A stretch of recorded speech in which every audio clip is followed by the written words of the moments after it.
जी से पूछा है पुत्र माघवदी चौथ तिलचौथ के व्रत का विधि विधान क्या है। इस चौथ का नाम तिलचौथ क्यों हुआ। तब रिद्धि सिद्धि के दाता श्री गणपति बाबा बोले कि हे जगत माता, इस दिन पूजा में श्री गणेश जी व चौथ माता के तिलकुट्टे का भोग लगाया जाता है।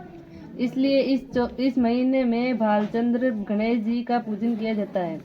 पूजा की विधि में हर पूजा के सामान के साथ तिलकुट्टा रखा जाता है। तिलचौथ की कथा। किसी शहर में एक सेठानी रहते थे। उनके कोई भी संतान नहीं थी। इससे दोनों जने दुखी रहते थे। एक बार सेठानी ने पड़ोसियों की स्त्रियों को तिलचौथ व्रत करते हुए देखा तो पूछा, आप किस व्रत को कर रही हैं? इसके करने से क्या लाभ होता है? औरतें बोली कि ये चौथ माता का व्रत है।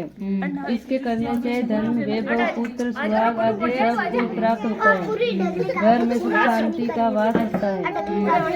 तब सेठानी बोली कि यदि मेरे पुत्र हो जावे तो मैं चौथ माता का व्रत करके 1.25 किलो तिलकुट्टा चढ़ाऊं। बाद में वे गर्भवती हो गई, तब भी भोग नहीं लगाया और चौथ माता से बोली कि हे चौथ माता, यदि मेरे पुत्र हो जावे तो मैं 2.5 किलो का तिलकुट्टा चढ़ाऊंगी। गौरी पुत्र गणेश व चौथ माता की कृपा से पुत्र की प्राप्ति हुई, पर उसने तिलकुट्टे का भोग नहीं लगाया। फिर जब वे लड़का बड़ा हुआ तो सेठानी बोली कि इस लड़के का विवाह तय हो जाए तो 5.25 किलो का तिलकुट्टा चढ़ाऊंगी। भगवान गजानन व तिलचौथ माता की कृपा व मेहरबानी से उसके पुत्र की सगाई अच्छे कुल की कन्या से हो गई और लगन मंडप में फेरे होने लगे। लेकिन भाग्यवश सेठानी फिर भी चौथ माता के तिलकुट्टे का भोग लगाना भूल गई। तब चौथ माता व श्री भगवान गणेश उस पर कुपित हो गए। अभी फेरों के वक्त में 3 ही फेरे हुए कि चौथ माता अपना कोप दिखाती हुई आई वे दूल्हे राजा का अपहरण करके ले गई और गांव के बाहर पीपल के पेड़ पर छिपा दिया। सब लोग अचंभे में रह गए कि एकाएक दूल्हा कहाँ चला गया। कुछ दिन बाद वे लड़की गणगौर पूजने जाते हुए उस पेड़ के पास से निकली तो पेड़ पर से दूल्हा बना हुआ लड़का बोला, आओ आओ मेरी अध्यायी पत्नी आओ। तो वे भागी हुई अपने घर गई और अपनी माता को सब घटना सुनाई। ये समाचार सुनते ही सभी परिवारजन वहां पहुंचे और देखा कि ये तो वही जमाई राजा है जिसने हमारी बिटिया से अध फेरे खाए थे और उसी स्वरूप में पीपल पर बैठे हैं। तो सभी ने पूछा कि आप इतने दिनों से यहाँ क्यों बैठे हो, इसका क्या कारण है? जमाई राजा बोले, मैं तो यहाँ चौथ माता के गिरवी बैठा हूँ।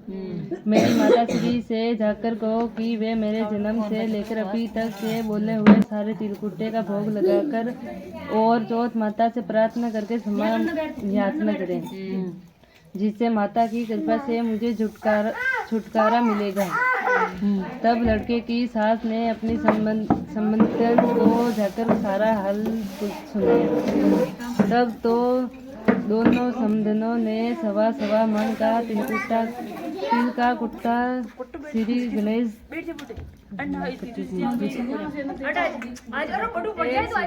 तिलकुट्टे का भोग लगाकर और चौथ माता से प्रार्थना करके क्षमा याचना करें, जिससे माता की कृपा से मुझे छुटकारा मिलेगा। तब लड़के की सास ने अपनी समधन को जाकर सारा हाल सुनाया। तब समधनों ने 1.25 मन का तिल का कुट्टा श्री गणेश संकट सुमन गणपति भगवान व चौथ माता जी को विधि विधान पूजन करके भोग अर्पण करके समय याचना की। तो चौथ माता ने प्रसन्न होकर हर्षित होती हुई बिजली की तरह दूल्हे राजा को वहां से उठाकर फिर वही फेरों के स्थान पर लाकर बैठा दिया। वहाँ वर वधू के साथ फेरे हुए और वर वधू सकुशल अपने घर के लिए विदा हुए। चौथ माता की कृपा से दोनों परिवारों में सभी तरह से अमन चैन व खुशहाली हुई। हे चौथ माता, जैसा उस लड़के के साथ हुआ वैसा किसी के साथ न हो और कोई भी नर नारी भगवान के प्रसाद को चढ़ाना कभी न भूले। बोलो श्री गणेश भगवान व तिलचौथ माता की जय हो। आजा